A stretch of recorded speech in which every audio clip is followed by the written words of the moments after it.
As the sun glares into my window on what is a day of new announcements and fun things, let's quickly go over what has been revealed. I'm going to be breaking down everything from the live stream, of course, in a recap. Kabam have said that content creators are only allowed to post this 30 minutes after the end of the stream, so we'll kind of cover things in more detail because this is just like quickly going into some of the topics.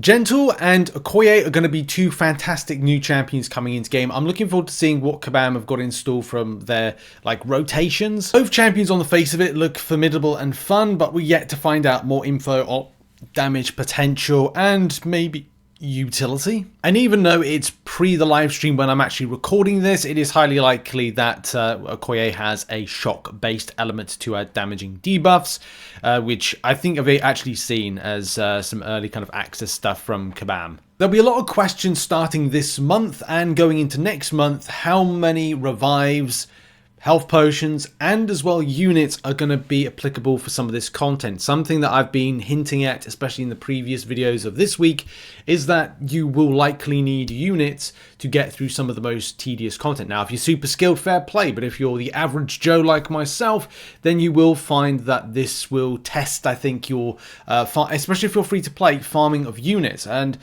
these 15k units that I've been talking about, I've got plans for this, this, and this, I'm going to have a big question mark. You're probably going to see me doing live streams where I'm farming units, revives, health potions, but also tackling content. I'll be tackling some of the content, but I will have to be very specific on refarming stuff again, because we do have a Deathless Mausoleum, which is tipped here as being the Deathless have been testing our strongest warriors for some time. Some have even deemed these challenges to be mighty enough to join their dark forces. The leader of the Fightful Order, Deathless Thanos, has a final test for those daring, courageous, or perhaps foolish enough to deem themselves worthy of attention. To finally acquire Deathless Thanos, you'll need to complete this unforgiving challenge. Now, I don't know if that means that this is the challenge they're referring to in game right here, which is not popping up because I don't have the cable plugged in. As soon as it kind of like goes in, it's going to be a Deathless Disciple. Now that looks like there, the Awakening. This is the opportunity for the Awakening. So I would assume that you would need to do something first in order to get him, and you play with the unawakened version via, in the quest, Necropolis quest with him, and then you get the extra stuff that's from this.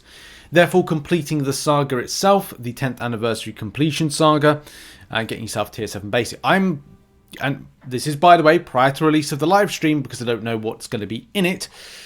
Will this be an opportunity to get a 7-star rank up, 7-star rank for a non-spending player, because you've gone through investing your units into the Realm event, the solo, and you've not got out tier 7 basics, because that again is an important element. I do think Kabam are going to put a new progression in this year. I think there might be something at the end of 9.2 which could be very important for this, and there will be the new progression that comes from that. It's just a hunch that I have, unless Kabam are going to be like, oh yeah, you'll need to either do this Deathless stuff in order to get a progression higher, or it's different. Of course, different if you're spending excessive amounts, and of course you'll get access to stuff easily, quicker, so to speak, with it, because rank 4 7 stars may be the in to get yourself the next progression. We'll have to see what the future holds for that one. I got more question marks for Kabam. For side quests, I really don't know where Kabam are going with the direction of them. Is it going to be Mysterium all the time? I'm getting a bit bored of Mysterium, and it's just that when you've got to do something that is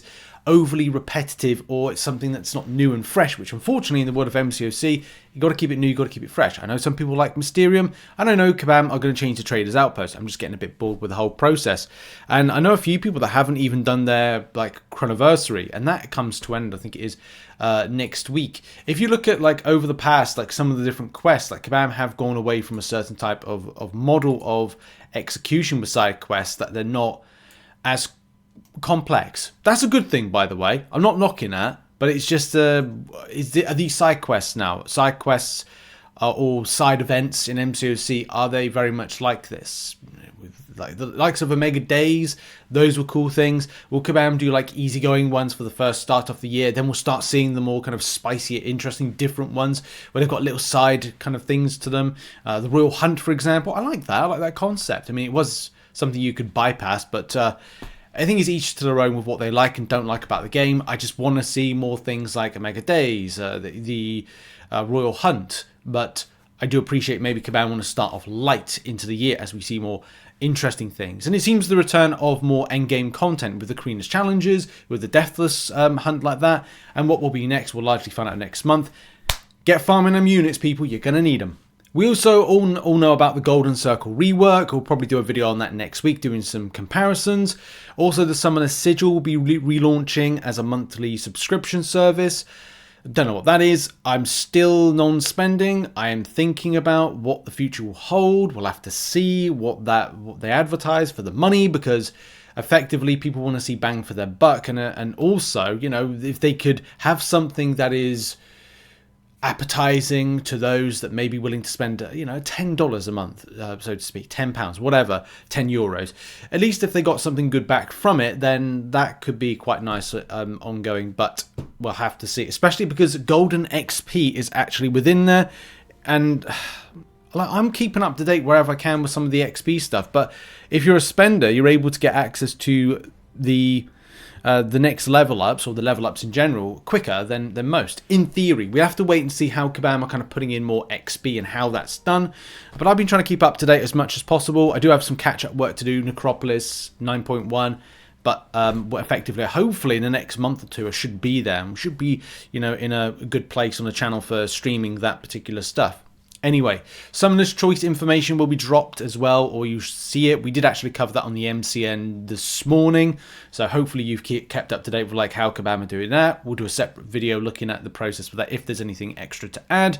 But apart from that, we've got North Star Silver Sable Arcade updates, which the spotlights will be available, and we'll see if there's any kind of like notable changes with that one, or stuff even maybe Kabam are going to be releasing in that live stream, which should have already gone live, and we'll do a stream recap in about an hour to 2 hours after, because there's a lot of write-ups to do and just getting as much information as possible. So all the other stuff is just bug fixes and information. Sasquatch, that willpower will not technically regenerate effect is not removed from the regeneration rate drops. There's a lot of like little fundamental things here.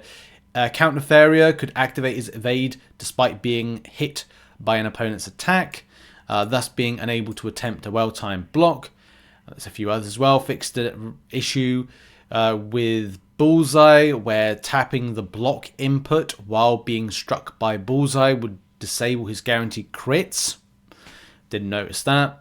Something with Enchantress, fixed an issue with Enchantress' signature ability Power Steal wasn't properly granting her the stolen power. Right, that's not defensive buff, not good. Clarified staggering cleanse glossary definitions, that's good. Yeah, the glossary is great, by the way.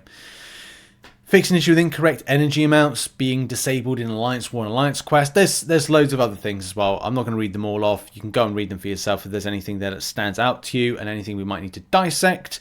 There's a cowardice update as well. Rebuild the effect. Cowardice used to be additive with prowess, which paradoxically meant the mutant champions it was intended to stop were the most effective at bypassing it.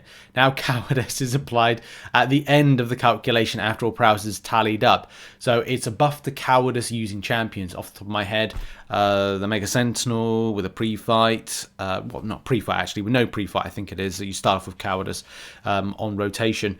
Also infamous Iron Man, so that's good because effective mutant counters in tech form, because a lot of tech champions are used against mutants, are going to be more effective. That's helpful, and yeah, so that's good news overall for certain types of champions. And the more you know, I guess, because hey, it wasn't working out as intended. But that's been a video. Thank you very much for watching. We'll have dissection and better updates on a lot of the subjects being discussed, especially because Kabam will have more information as part of the live stream. And maybe there might be some surprises with this, because Kabam don't put every single bit of information on here. So maybe there's a surprise waiting for us down the line. Anyway, thanks for watching. See you in the next one, and goodbye.